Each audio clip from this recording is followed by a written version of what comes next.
vous allez bien. Aujourd'hui je retrouve dans une nouvelle vidéo. Alors je suis presque émue de faire cette vidéo parce que ça fait peut-être 1 an que je vous la promets, mais c'est enfin temps. Aujourd'hui je vous retrouve pour un tutoriel avec la palette de la gamme Soft Use, c'est la Rose Quartz de W7 ou W7 comme vous voulez. C'est une palette que j'avais achetée à sa sortie il y a 1 an je crois. Elle est sortie quelques mois après les Huda Beauty parce qu'en fait c'est les dupes des Huda Beauty. Donc celle-ci c'est le dupe de la rose, je sais plus comment elle s'appelait mais bref. En tout cas c'est le dupe de la pastel rose, je crois que c'est. Et c'est une palette que j'ai déjà vraiment beaucoup utilisée. J'ai notamment un pan en fait dans le fard du milieu en haut. Et je vous ai toujours dit que je vous ferai un tutoriel avec cette palette ici depuis qu'elle est sortie. Franchement je fais que dire ça. J'ai pas eu le temps de le faire donc on va faire ça aujourd'hui. Je tiens juste à le préciser avant de commencer le maquillage, ça reste des teintes pastel. Et c'est hyper important parce qu'en fait il y a beaucoup de gens qui ont acheté ces palettes et qui ont été hyper déçus parce que comme c'est des teintes pastel c'est hyper compliqué de les travailler de façon à ce que ça se voit. Faut vachement jouer sur les intensités et en termes de teintes dans la palette les intensités c'est pas non plus ce qu'il y a le plus. Et ouais du coup ça va être un maquillage qui va être quand même assez léger, qui va nécessiter des bases blanches, donc si vous en avez pas ça va être compliqué. Mais ouais on va faire ça aujourd'hui donc écoutez, j'espère que ça vous plaira et du coup je vous laisse avec la suite. Comme d'hab on va faire le maquillage au complet mais pour tous les maquillages que vous allez avoir dans le futur, comme c'est beaucoup de tutos en fait dans un temps assez restreint, je vais essayer de changer les produits le plus souvent possible en fait pour que vous voyez plusieurs produits. Donc pour la base aujourd'hui on va utiliser la Catching Cloud de chez Essence que j'avais testé en vidéo avec vous. C'est une base que j'aime vraiment beaucoup parce que je trouve qu'elle est hyper intéressante. La texture c'est une texture qui est assez compacte, qui vient vraiment beaucoup flouter les pores. Après c'est vrai que pour les peaux grasses elle est peut-être un peu trop grasse. Je viens du coup la prélever avec un petit spatule comme ça. Du coup c'est un peu compliqué à prélever sinon. Et je vais venir l'appliquer.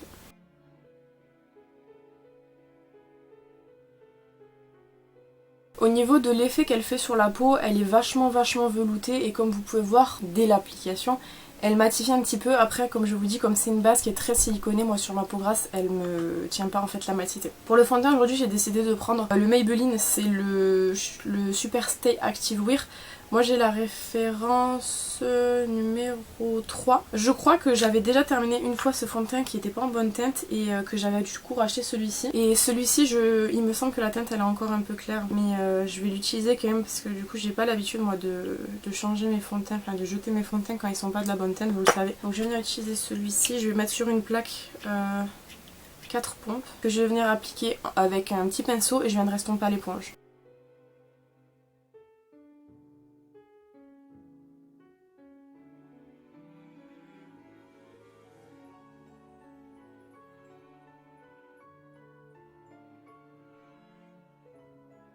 La teinte est un peu claire, mais je le savais d'avance, mais j'aime vraiment beaucoup ce fond de teint de par la texture qu'il a sur la peau. Il est hyper, il est pas hyper compact, enfin il se sent pas beaucoup, mais je trouve qu'il a un super joli rendu, à part que dans le nez là, crise un petit peu, mais sinon il est très joli, j'aime vraiment beaucoup. Pour l'anti-cerne c'est un des seuls produits que je vais pas tellement changé parce qu'en fait j'en ai pas 150 000. Le seul que j'ai actuellement c'est le Infallible More Than Concealer de chez L'Oréal. Je sais pas pourquoi j'ai si peu d'anti-cerne, alors il me semble que comme je vous dis c'est le seul que j'ai. Alors peut-être j'ai du Max More mais il me semble que sur ma peau il fonctionne plus. Il a fonctionné pendant un temps et puis là il crise et tout, il est pas hyper beau. Mais du coup ouais, je vais utiliser beaucoup le L'Oréal. Parce que de toute façon c'est un très bon anti-cerne, je vous en parle très souvent. Il est hyper intéressant, hyper couvrant et il coûte pas hyper cher par rapport à la durée qu'il me fait je trouve.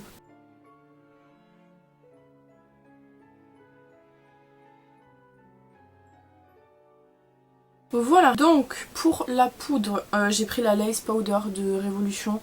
J'ai fait un maquillage il y a quelques jours et j'ai utilisé la Lovely, donc c'est pour ça que j'en prends une autre maintenant. Et je vais en mettre sur ma plaque. Donc c'est une plaque que vous pouvez acheter sur AliExpress, c'est hyper pratique je trouve si vous voulez pas avoir toujours du maquillage de partout qui se balade. La houppette Linda Alberg et on va venir poudrer.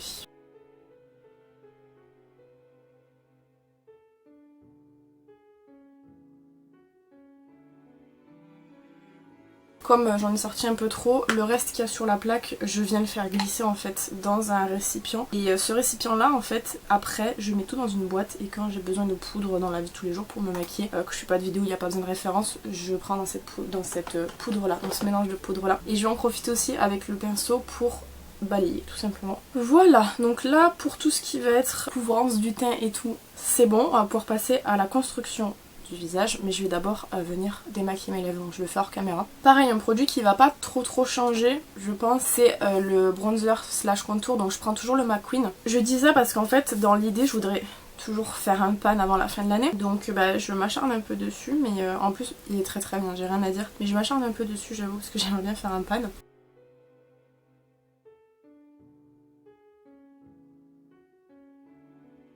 Et ensuite je prends un gros pinceau pour estomper. Pour le blush, je crois que je l'ai déjà utilisé en vidéo, il me semble en tout cas. C'est le Milky de chez Sixy. Je vous en avais parlé je crois dans une vidéo favori ou je sais plus trop, je vous avais dit que je l'aimais beaucoup et c'est le cas. Donc vous allez pouvoir voir ce qu'il donne sur la peau. Je crois pas vous l'avoir déjà montré sur la peau, je sais plus. C'est un blush qui coûte dans les 3 € sur AliExpress si vous voulez savoir. Mais je le trouve très joli.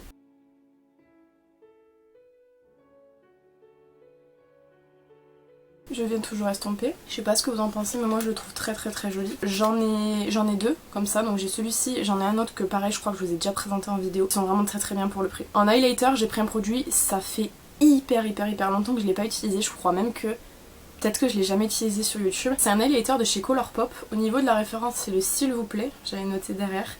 Et c'est un blanc. Tout simplement, et c'est vraiment pour ça que je l'aime beaucoup, parce que c'est juste un blanc et il rend hyper bien, vous allez voir. Je sais pas ce que vous en pensez, mais je le trouve vraiment magnifique. Et on va terminer avec un petit coup de spray, le Superfix de chez Révolution. Alors, je l'ai déjà dit dans plusieurs vidéos, mais de temps en temps je le redis pour celles et ceux qui n'auraient pas vu ces vidéos là. Pour moi, il n'est pas assez matifiant. On le compare beaucoup au fixateur de chez Urban Decay, le All Nighter, je crois que c'est la version classique. Moi il n'est pas assez matifiant, mais j'avoue quand même qu'il fait relativement bien tenir les produits sur le teint, outre le fait que moi j'ai vraiment une peau très grasse, sinon il est très bien. Et le temps que tout ça sèche, je vais vous approcher pour faire les sourcils. J'en profite aussi parce que j'ai acheté un produit à ma soeur et je voulais tester ce que ça donnait, donc on va tester dans cette vidéo. C'est le Hot Shot Plumping Oil de chez W7 comme ça. C'est une vidéo W7 donc c'est parfait. C'est un plumper donc je viens le mettre maintenant. J'aurais pu le mettre au début du maquillage mais avec le travail de teint et tout je trouve que c'est chiant. On va voir si ça pique. Apparemment elle a dit que ça piquait beaucoup. Ah oui j'en ai mis sur ma langue, ça pique effectivement. En règle générale je suis pas trop sensible à ce genre de choses. Ça picote en général, mais pas non plus au point de m'arracher la bouche. Donc on va bien faire les sourcils. Donc je vais déjà venir les brosser. En ce moment la forme de mes sourcils ça va. Alors je vous avais parlé de manière hyper rapide du fait que je n'épilais plus mes sourcils, que je les rasais. Ça m'intéresserait bien de vous faire une vidéo sur le sujet parce que pour le coup moi ça m'a vraiment changé la vie. Parce que comme je vous disais, bon moi j'essayais d'aller chez l'esthéticienne qu'une fois par an en fait, de manière à ce que ça me coûte pas non plus 6 brennies. On est d'accord, 6 € c'est pas non plus hyper cher, mais je veux dire si jamais je peux éviter et le faire chez moi au maximum, c'était le cas, c'était cool. Et en fait de raser là les sourcils, ça fait 2 ans que j'y suis pas allée, donc c'est hyper bien. Je viens prendre mon crayon Pony Effect. Dans le cas si je viens oublier de vous donner des références de produits parce que du coup je parle trop, regardez dans la barre d'infos, j'essaye de les refaire entièrement complètes donc si jamais. Et du coup ouais voilà, juste ça, donc je sais pas si ça pourrait vous intéresser une vidéo sur les sourcils éventuellement.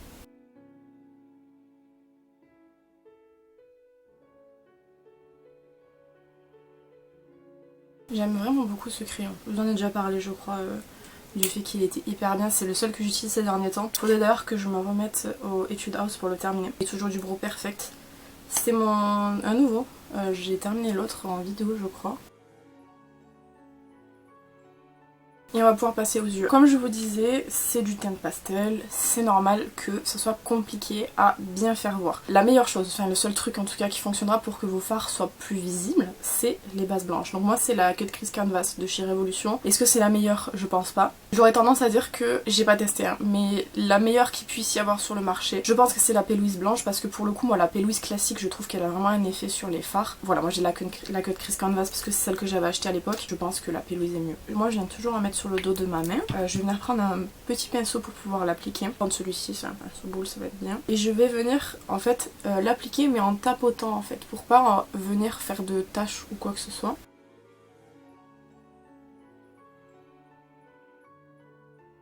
Là elle est appliquée et je viens prendre une toute petite éponge que je vais venir utiliser pour dégrader la base blanche. Faire pareil de l'autre côté. Voilà, comme ça c'est bon. On vient prendre notre palette. Donc je vais essayer de vous faire comme avec, je vous ai dit avec le nouveau montage que j'ai là. Donc on va venir prendre la teinte un petit peu violette qui est comme ça, avec un tout petit pinceau. Alors j'espère qu'il m'en reste parce que j'ai pas lavé mes pinceaux, ça fait hyper longtemps. Celui-ci sera bien. Et on va venir la déposer, je dis bien déposer, en creux de paupière parce que c'est du pastel, il faut que ça accroche à la base. Donc vous tapotez tout simplement sur la base. Vous voyez, ça vient déposer la matière.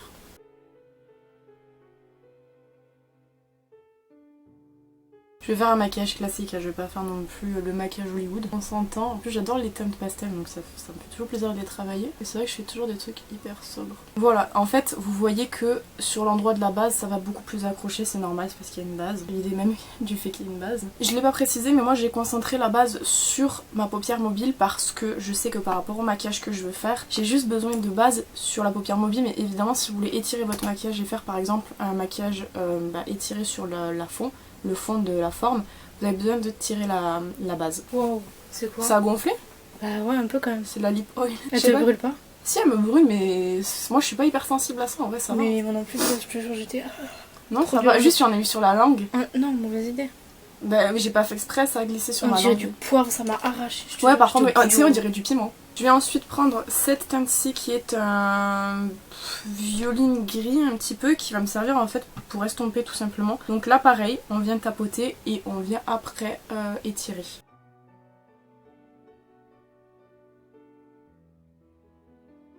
Comme d'habitude, je vais venir jouer sur l'intensité juste après, donc on reviendra travailler une deuxième fois la couleur qu'on vient d'appliquer tout au début. Je filme cette vidéo, on est le 2 novembre je crois, c'est ça. Il fait si chaud les amis. Donc je reprends la couleur du début et je vais revenir la déposer en creux.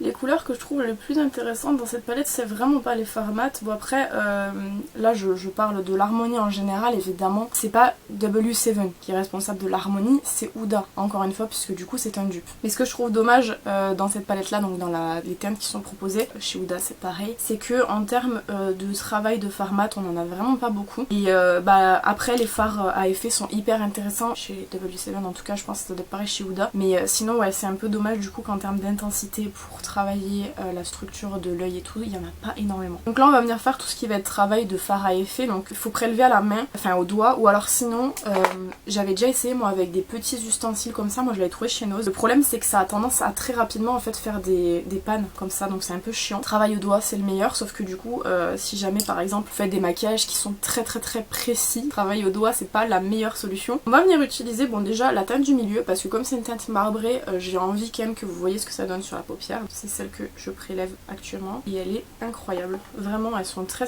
jolies ces teintes. Je l'ai appliquée sur toute la paupière mobile mais je viendrai faire de la superposition après avec d'autres teintes. Je me rappelle que cette palette W7 là, je viens de faire un pan, je l'avais achetée mais ils avaient mis hyper longtemps avant de les faire et j'ai acheté en fait les She Glam qui étaient sorties un peu avant, je crois qu'elles étaient sorties, je sais pas si elles étaient pas sorties en été et genre les W7 étaient sorties après l'été, je sais plus trop. Mais les She Glam elles sont hyper sympas aussi, je sais pas si je vous ferai une vidéo sur les She Glam, ça fait un moment qu'elles sont sorties. Mais ça peut toujours être intéressant, moi j'aime bien, même si les trucs sont hyper vieux, vous les présenter parce que mon avis n'est pas l'avis de tout le monde et les maquillages que je propose c'est peut-être pas les maquillages que tout le monde propose étant donné que je suis hyper simple. Mais ouais j'aime bien quand même tester des trucs même si c'est hyper vieux, genre là vous allez avoir des tutoriels de palettes, elles sont sorties il y a 20 ans mais c'est pas grave. Tout vient à point à qui c'est attendre comme on dit. Donc là voilà, c'est hyper basique au niveau des teintes. On va venir mettre juste la teinte qui est en haut à droite, ça c'est la droite oui. Qui est en fait un fard lumineux et je vais venir juste le tapoter par dessus pour donner un petit peu plus d'éclat parce que là c'est vrai que c'est un petit peu terne.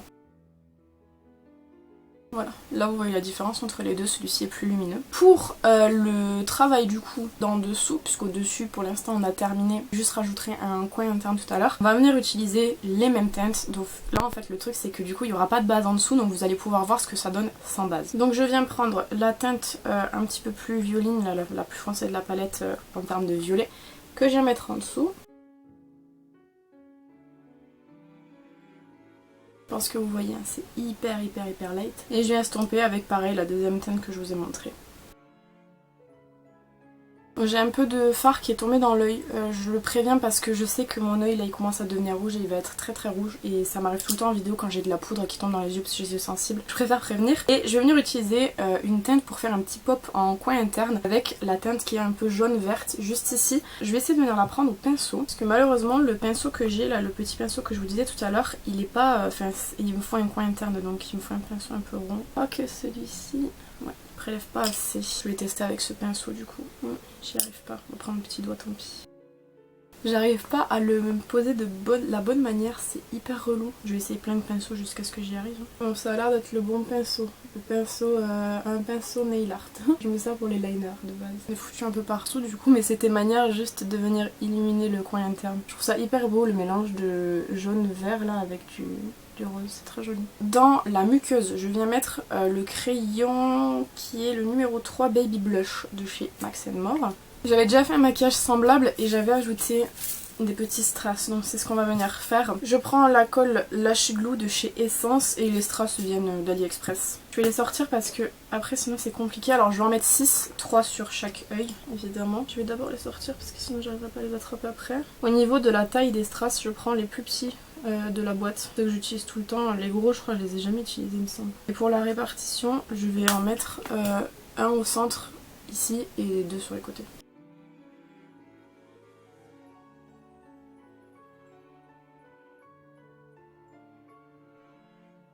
Donc on va passer au mascara. Alors je vais recourber mes cils et je vais utiliser le mascara de chez Martine, c'est le Orgasmic. Alors ce mascara, je l'ai découvert il n'y a pas très longtemps, c'est une amie qui me l'a offert. Je vous ai déjà fait tout un speech comme ça dans une vidéo justement où je vous explique que j'ai testé ce mascara avec le kiff de ouf. Il est vraiment trop bien. C'est un mascara longueur donc là je vais pas avoir énormément de volume sur les cils. Après même s'il y a des strass, je pars toujours du principe que c'est pas parce qu'il y a des strass qu'il faut qu'il y ait des grands faux cils et tout. Et la flemme. Donc je vais juste venir mettre ce mascara sur mes cils.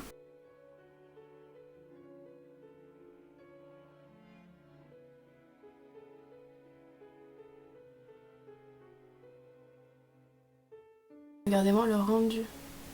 Je le trouve hyper beau. Et dites-vous que c'est un mascara longueur, pas un mascara volume. Ah c'est fou, c'est que ce mascara il fonctionne sur mes cils alors que mes cils c'est des cils les plus chiants de la planète. Et je viens retirer la lip oil. Alors je sais pas si elle a fonctionné, vous me direz dans les commentaires parce que moi du coup je l'ai appliqué, j'ai pas trop fait gaffe. Et j'ai l'impression que il y a un truc. Elle a des lèvres hyper fines de base donc c'est vrai que c'est compliqué de voir grand chose pour moi. Je viens appliquer en crayon contour le Rusty Rose de chez Max & More que j'ai presque fini. Vous en avez déjà parlé, je l'utilise tout le temps. J'ai un peu bavé en dessous, mais c'est pas grave. Et en lipstick, j'ai pris le Kiss de chez Anastasia qui est en fait un nude froid. Et je me suis dit qu'on est sur du ton pastel, ça ira bien. J'aime vraiment beaucoup ce lipstick, je l'avais acheté en promo chez Sephora quand il y avait les soldes. Il est pépite. Voilà du coup le rendu du maquillage avec cette palette. Ça reste un maquillage très simple. Vous savez qu'en règle générale les maquillages hyper compliqués je les fais sur Instagram parce que c'est plus simple pour moi de travailler sur un œil que sur deux. Je suis pas très forte en symétrie. Mais là même si on est sur un maquillage qui est très simple, personnellement je le trouve hyper sympa, hyper doux et il est hyper simple à réaliser aussi. Pour en revenir à la palette du coup, la Rose Quartz de chez W7, pour moi c'est un bon dupe. J'ai pas les versions pastel de Huda Beauty tout simplement parce que depuis que je sais que W7 sort quasiment toutes les palettes de Huda en dupe, je me fais plus chier à acheter le Huda. Même si pour rappel, Huda reste une de mes marques préférées en termes de fard à paupières. Ça a quand même un coût. Les palettes comme ça chez Huda elles coûtent 30 €. Les grandes elles coûtent maintenant 67 €. Donc c'est vrai que si je peux les avoir pour beaucoup moins, typiquement celle-ci m'a coûté 3 €, je me prive pas. Maintenant je sais que comme je vous ai dit, la gamme pastel de chez W7 au même titre que la gamme pastel chez Huda a vraiment pas très bien fonctionné parce que c'est vraiment des teintes qui sont hyper compliquées à faire ressortir, notamment si vous n'avez pas de base blanche. Avec une base blanche ça fonctionne plutôt bien, maintenant il faut trouver la bonne base blanche. Celle que je vous ai présentée est pas mal, c'est pas la meilleure je pense. Comme je vous dis, moi je pense que la P-Louise est largement mieux, mais est-ce que j'ai vraiment envie de mettre 15 € dans une base blanche? Je suis pas sûre. Même si quand celle-ci sera terminée, je dis pas non au fait de tester la P-Louise parce que comme je vous dis, j'aime beaucoup la P-Louise. Voilà, bah écoutez, j'espère que cette petite vidéo vous aura plu. N'hésitez pas à me dire ce que vous en avez pensé dans les commentaires évidemment. N'hésitez pas à vous abonner si c'est pas encore fait. Quant à moi, je vous retrouve bientôt dans une prochaine vidéo. En attendant, prenez soin de vous.